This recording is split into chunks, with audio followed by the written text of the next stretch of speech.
52 വർഷത്തെ ബാക്കി പത്രം ചതി വഞ്ചന അവഹേളനം ഇത് പറഞ്ഞത് 10-ാം തീയതിയാണ് പപ്പേട്ടൻ. പക്ഷെ 12-ാം തീയതി ആയപ്പോൾ പപ്പേട്ടൻ തിരിച്ചു വന്നു.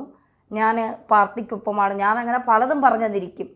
ഈ അമ്മായിയമ്മയും മരുമോളും തമ്മിലുള്ള പ്രശ്നം പോലെ ഞങ്ങൾ പലതും പറഞ്ഞെന്നിരിക്കും, ചട്ടികളാകുമ്പോൾ തട്ടി മുട്ടി എന്നൊക്കെ ഇരിക്കും. പക്ഷെ ഞങ്ങളൊന്നാണ്, BJPയിലും പോകില്ല, കോൺഗ്രസിലും പോകില്ല. ഇനി വേണമെങ്കിൽ SDP ഒരു കൈ നോക്കാം.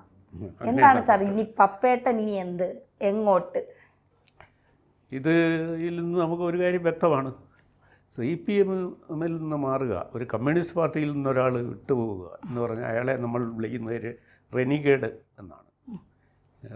പാർട്ടിയിൽ നിന്ന് വിട്ടുപോകുന്ന ആളുകളെ പാർട്ടിക്കാർ വിശേഷിപ്പിക്കുന്നതാണ് റെനിഗേഡ്.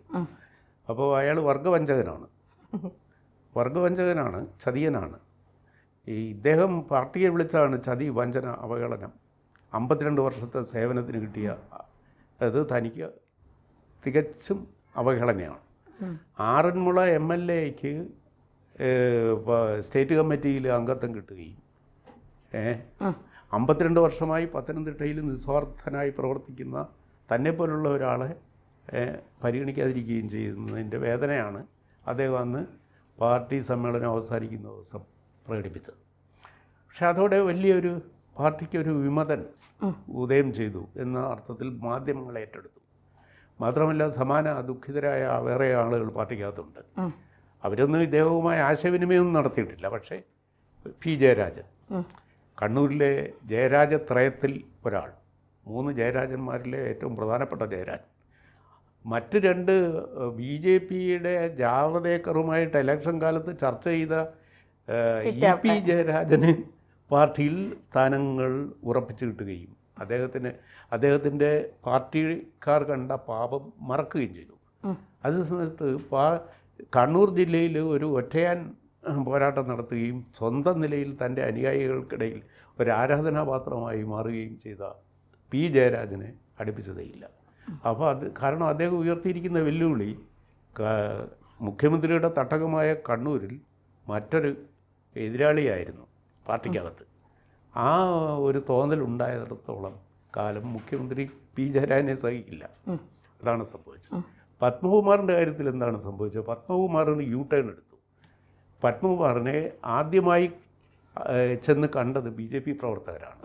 അദ്ദേഹത്തോട് സഹതപിക്കാനും വേണ്ടി വന്ന പിന്തുണ അർപ്പിക്കാനും ഒക്കെ ആയിരിക്കുമല്ലോ BJP പ്രവർത്തകർ കണ്ടത്. അദ്ദേഹം സഹൃദം അവരെ കേൾക്കുകയും സംസാരിക്കുകയും ചെയ്തു. പക്ഷേ മാധ്യമപ്രവർത്തകർ ഇത് ചോദിച്ചപ്പോൾ പബ്ലിസിറ്റിക്ക് വേണ്ടി അവർ വന്ന് എന്നെ കണ്ടതാണെന്നാണ് പറഞ്ഞത്. പിന്നീട് പറഞ്ഞത് ഒരു കാരണവശാലും BJP പോവില്ല, SDPI പോയാലും BJP പോവില്ല എന്ന് പറഞ്ഞു. അപ്പോൾ ഒരു കമ്മ്യൂണിസ്റ്റുകാരന് എളുപ്പം പോകാവുന്നത് SDPIയിലേക്കാണെന്ന് പത്മകുമാർ ഭംഗീന്ദ്രൻ സൂചിപ്പിക്കുന്നു. അല്ല, കമ്മ്യൂണിസം SDP തമ്മിൽ രാത്രിയും പകലും എന്നുള്ള വ്യത്യാസമല്ലേ? രാവിലെ CPM, രാത്രി SDP. അതെ.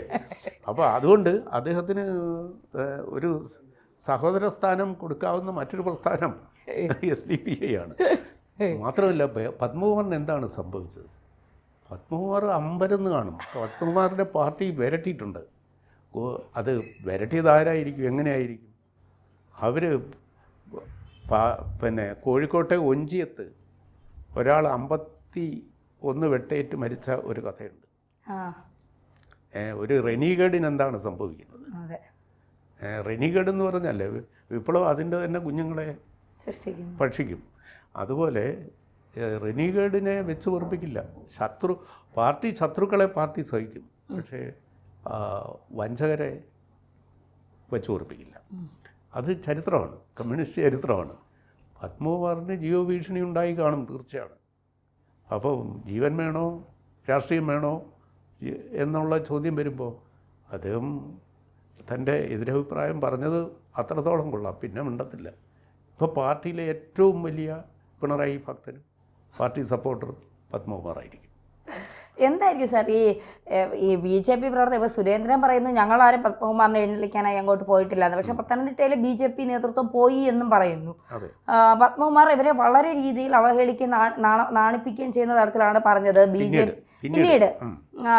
പക്ഷേ ഈ BJP തള്ളിപ്പറഞ്ഞാൽ എനിക്ക് പിണറായി ഒരു എന്താ പറയുക സ്ഥാനം തരും എന്ന് കരുതിക്കൊണ്ടാണ് പത്മകുമാർ പെട്ടെന്ന് തന്നെ SDPIയെ കൂടെ സുഖിപ്പിച്ചാൽ കുറച്ചുകൂടി പിണറായി വിജയന് സന്തോഷമാകുമെന്ന് കണ്ടിട്ടാണോ SDPI പോയാലും ഞാൻ BJPയിലേക്കില്ല എന്ന് പറഞ്ഞത്? അത് തൻ്റെ രാഷ്ട്രീയ നിലപാട് അദ്ദേഹം ആവർത്തിക്കുകയാണ്. അത് പെട്ടെന്ന് 24 മണിക്കൂറിനകം തകിടം മറിഞ്ഞതാണ്. അദ്ദേഹം പിന്നെ പാർട്ടി നേതൃത്വത്തിനെതിരെ ഒരു വിമത ശബ്ദം പുറപ്പെടുവിച്ചു. അത് മാധ്യമ ശ്രദ്ധ അർഹിക്കുന്നതിൻ്റെയേറെ ലഭിക്കുകയും ചെയ്തു. അപ്പോൾ സമാന ചിന്താഗതിക്കാരായ പലരും പാർട്ടിയിലുണ്ട്. അവഗണിക്കപ്പെട്ടവർ, പലതരത്തിൽ തരം താഴ്ത്തപ്പെട്ടവർ, വേണ്ട പോലെ പരിഗണിക്കപ്പെടാത്തവർ. അത് കോട്ടയത്തുണ്ട്, ആലപ്പുഴയുണ്ട്, കണ്ണൂരുണ്ട്, പല ജില്ലകളിലുമുണ്ട്. ഇവരൊക്കെ തമ്മിൽ പത്മകുമാറിന് ഇനി വരാവുന്നത് ഒരു ഐക്യദാർഢ്യമാണ്. അങ്ങനെ ഒരു സംഘടിതമായ ഐക്യദാർഢ്യം പാർട്ടിക്കെതിരെ രൂപം കൊള്ളുകയാണെങ്കിൽ അത് പാർട്ടിയുടെ നിലനിൽപ്പിനെ ബാധിക്കും. അത് മനസ്സിലാക്കിയ പാർട്ടി നേതൃത്വം പത്മകുമാരൻ എന്ന് പറയുന്ന ആദ്യത്തെ വിമത ശബ്ദത്തെ ഒതുക്കിയാൽ പിന്നെ അത് സ്പ്രെഡ് ചെയ്യില്ല. അത് മുളയിലേ നുള്ളുക എന്ന ഒരു തന്ത്രമാണ് ഉപയോഗിച്ചത്. അതിൽ പത്മകുമാർ വീണു. പത്മകുമാർ അത്ര പെട്ടെന്ന് യൂട്ടേൺ അടിക്കണമെങ്കിൽ അദ്ദേഹത്തിന് കാര്യമായ ഒരു ഭീഷണി ഉണ്ടായിരുന്നു. ആ കാര്യമായ ഭീഷണി നമുക്ക് ഊഹിക്കാവുന്നതേ ഉള്ളൂ. അത് TP ചന്ദ്രശേഖരൻ്റെ അനുഭവം ചൂണ്ടിക്കാണിച്ചിട്ടുണ്ടാവും. ഒഞ്ചത്തെ TP ചന്ദ്രശേഖരൻ്റെ CMB നേതാവായിരുന്ന ചന്ദ്രശേഖരൻ രാത്രി 10 മണിക്ക് എങ്ങനെയാണ് ഇല്ലാതായത് എന്ന് നമ്മൾ കണ്ടതല്ലേ. അപ്പോൾ അതേപോലെയുള്ള ഒരു ദുരനുഭവത്തിന് ഈ പ്രായത്തിൽ പത്മകുമാർ ഇഷ്ടപ്പെടുന്നുണ്ടാവില്ല. അദ്ദേഹം ഭയന്നിട്ടുണ്ടാവും.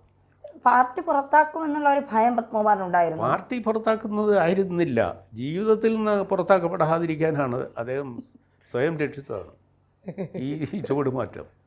അല്ലാതെ വേറൊന്നും അത് നമുക്ക് സിമ്പിൾ ലോജിക്കാണത്.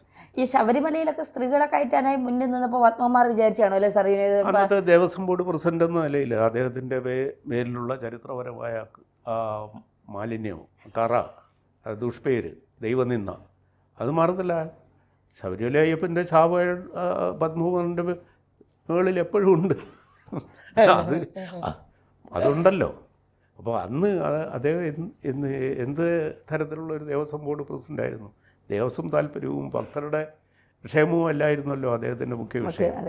ശബരിമലയിൽ കമ്മ്യൂണിസ്റ്റ് വിപ്ലവം നടപ്പാക്കാനായിരുന്നല്ലോ ആവേശം. അപ്പോൾ അതിൻ്റെ കെടുതിയായിരുന്നു അന്ന് കണ്ടത്. അപ്പോൾ അതിലെ ഭാഗവാക്കായവരൊക്കെ ഏതായാലും ദൈവകോപം അനുഭവിക്കേണ്ടി വരില്ലേ. കൂടുതൽ വാർത്തകളും വിശേഷങ്ങളും നിങ്ങളിലേക്ക് എത്താൻ ABC മലയാളം സബ്സ്ക്രൈബ് ചെയ്യുക, ബെൽ ബട്ടണും അമർത്തുക.